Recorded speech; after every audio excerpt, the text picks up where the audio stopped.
গল্পের শুরুতে দেখা যায় রূপমতির তো জ্ঞান ফিরে আসে।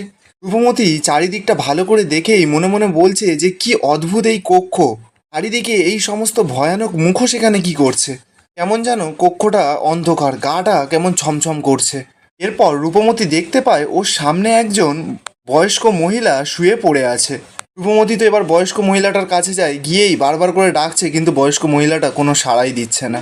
রূপমতি এরপর দেখতে পায় সেই খোক্ষসীটা মানে রাক্ষসীটা রূপমতির সামনে চলে এসেছে। রূপমতি তো এবার রাক্ষসীটাকে দেখেই খুব ভয় পেয়ে গেছে। রূপমতি রাক্ষসীটাকে বলছে, কে তুমি? তুমি তো কোনো মানুষ নও। এই কথাটা বলা মাত্রই রাক্ষসী তো গিয়ে রূপমতির চুলের মুঠিটা ধরে নেয় ভালো করে। রূপমতি তো চিৎকার করছে আর বলছে, কে তুমি? আমি তোমাকে কি ক্ষতি করেছি? তুমি আমাকে কেন মারতে চাইছো? রাক্ষসীটা তখন মনে মনে বলছে, রূপমতি, তুমি যে আমার কত ক্ষতি করেছো রূপমতি, সেটা তুমি নিজেও জানো না। তোমার জন্যই আজকে আমি আমার নিজের দেহ ধরে রাখতে পারি না। তাই তো আরশিনগরে এসেছি ওই মায়াবী আয়নার খোঁজে, আবার নিজেকে আগের মতন শক্তিশালী করতে, নিজের দেহকে ফিরে পেতে। কিন্তু ওই মায়াবী আয়না হস্তগত করার আগেই এই সর্বনাশী রূপমতি এখানেও এসে উপস্থিত হয়েছে। আজ আমি আমার পথের কাঁটা একেবারে উপড়ে ফেলবো। রাক্ষসীটা তো এবার রূপমতির গলাটা চেপে ধরে আর বলছে যে তুই মরবি, আজকে আমার হাতেই মরবি। রূপমতি তো আর নিঃশ্বাস নিতে পারছে না। তখনই দেখা যায় তত্তরি তো রূপমতির চুলের ভেতরে লুকিয়েছিল। তত্তরি মনে মনে বলছে, আমাকে ফিরতেই হবে নিজের রূপে, আমার বন্ধুকে এক্ষুনি বাঁচাতে হবে। তত্তরি তো এবার রূপমতির চুল থেকে বেরিয়ে এসেই রাক্ষসীটাকে জব্দ করে দেয়। জাদু করে রাক্ষসীটার চোখে আঘাত করে। রাক্ষসীটা তো সঙ্গে সঙ্গে রূপমতিকে ছেড়ে দেয়। রূপমতি তো তত্তরিকে দেখেই অবাক, বলছে, তত্তরি তুমি এখানে? তত্তরি তখন রূপমতিকে বলছে যে তোমাকে সাহায্য করবার জন্য আমি তোমার চুলের মধ্যে ঢুকে পড়েছিলাম। এরপর রূপমতি তো রাক্ষসীটাকে মারতে যাবে, সঙ্গে সঙ্গে রাক্ষসীটা রূপমতির হাতটা ধরে নেয়। রূপমতি আর রাক্ষসীর মধ্যে তো এবার মারপিট লেগে গেছে। রূপমতি রাক্ষসীটাকে বলছে, কে তুমি? বলো, কিসের এত তোমার রাগ আমার ওপর? রাক্ষসীটা রূপমতিকে বলছে, তোর নিয়তি যখন আমার কাছে এনে দিয়েছে, মরতে তো তোকে হবে, কেউ তোকে বাঁচাতে পারবে না। রাক্ষসীটা তো এবার রূপমতিকে চেপে ধরে বলছে, এই রাজমহলে না পুরো আমার ইশারায় সমস্ত কিছু চলে, আর এই কক্ষের বাইরে কেউ আমাকে এই রূপে আজও পর্যন্ত দেখেনি, আর এর পরেও আর কেউ দেখতে পাবে না। এই বলেই তো রাক্ষসীটা রূপমতিকে ঠেলে ফেলে দিয়ে রূপমতিকে ভয় দেখাচ্ছে। রূপমতি দেখতে পায় রাক্ষসীটার মুন্ডু শুধুমাত্র রূপমতির সামনে বারবার করে ঘুরছে ফিরছে। রূপমতি তো এবার আস্তে আস্তে ভয় পাচ্ছে।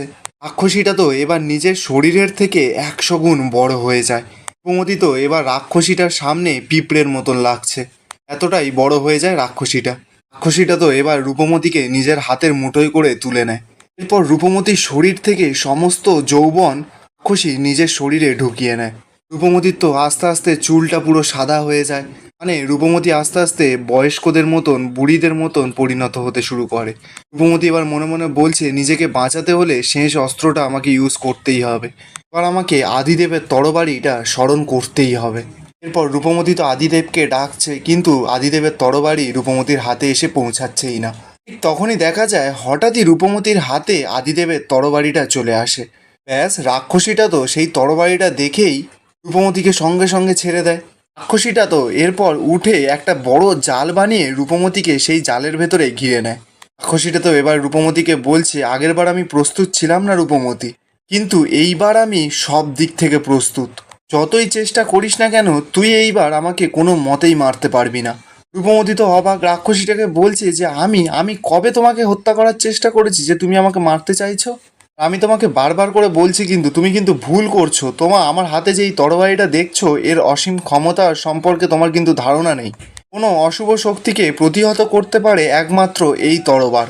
এরপর রূপমতি দেখা যায় ওই যে তরবারিটা দিয়ে জালগুলোকে মারতেই জালগুলো সঙ্গে সঙ্গে পুরো কেটে যায়। রাক্ষসীটা তো দেখেই পুরো চমকে যায়, বুঝতেই পারে না যে এটা কি হলো। ঠিক তখনই দেখা যায় রূপমতি যখন নিজের তরবারিটা নিয়ে রাক্ষসীটাকে মারতেই যাবে, সঙ্গে সঙ্গে তো সেখানে মরীচিকা চলে আসে। মরীচিকা চলে আসতেই তো রাক্ষসীটা আবার কুহেরি দেবীর রূপ ধারণ করে নেয়। রূপমতি তো পুরো দেখেই অবাক যে রাক্ষসীটা আবারও কুহেরি দেবীর রূপ নিয়ে নিয়েছে। কুহেরি এরপর নাটক করতে করতে মরীচিকার কাছে গিয়ে বলছে, ছোট রানীমা, ভাগ্যিস আপনি এখানে এলেন। এই মেয়েটা আমাকে মারার চেষ্টা করছিল, আপনি এক্ষুনি ওকে হত্যার। সঙ্গে সঙ্গেই তো মরীচিকা কুহেলিকে থামিয়ে দেয়। মরীচিকা কুহেলিকে বলছে, আর একটাও কথা নয় কুহেলি, তোমার স্থান এখন থেকে এখানে নয়, বন্দিশালায়। কথাটা শুনেই তো কুহেলি পুরো চমকে যায়। কুহেলি তখন নাটক করতে করতে বলছে, কি বলছেন কি ছোট রানীমা, আমি তো কিছু করিইনি, এই মেয়েটা ভিনদেশী। মহারাজকে হত্যা করার গোপন উদ্দেশ্য আছে ওর। আমি যখন ওকে চেপে ধরি তখন ও আমাকে মেরে ফেলতে চাইছিল। মরীচিকা এবার কুহেলিকে থামিয়ে বলছে, কুহেলি, আমি তোমার উপর বেশ কিছুদিন নজর রাখছিলাম। তোমার আচার আচরণ আমার বেশ সন্দেহজনক ঠেকছিল।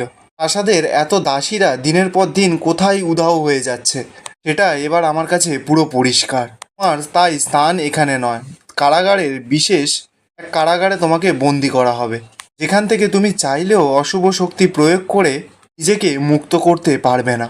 কুহেলি তখন মরীচিকাকে বলছে, ছোট রানীমা, আপনার কোথাও ভুল হচ্ছে। আপনি এই মেয়েটাকে বিশ্বাস করছেন? আমার কোনো অশুভ শক্তি টক্তি কিছুই নেই, বিশ্বাস করুন আপনি। আমি প্রাসাদের দাসীদের ব্যাপারে কিচ্ছু জানি না। রূপমতি তখন কুহেলির দিকে আঙুল তুলে বলছে যে ইনি মিথ্যের পর মিথ্যে বলে যাচ্ছে। এই কুহেলি দেবী, উনি কোনো সাধারণ মানুষই নয়। আমি নিজের চোখে দেখেছি উনি অশুভ শক্তি প্রয়োগ করে আমাকে হত্যা করবার চেষ্টা করছিলেন। মরীচিকা তখন বলছে, আমি সবটা জানি কুহেলি। এরপর মরীচিকা প্রহরীদের ডেকে এনে কুহেলিকে প্রহরীদের হাতে তুলে দেয়। আর এখানেই আজকের এপিসোডটা শেষ হয়ে যায়। আপনাদের রূপমতির এপিসোডগুলো কেমন লাগছে কমেন্টে অবশ্যই জানিয়ে যাবেন, আর ভালো লাগলে একটা লাইক করে যাবেন।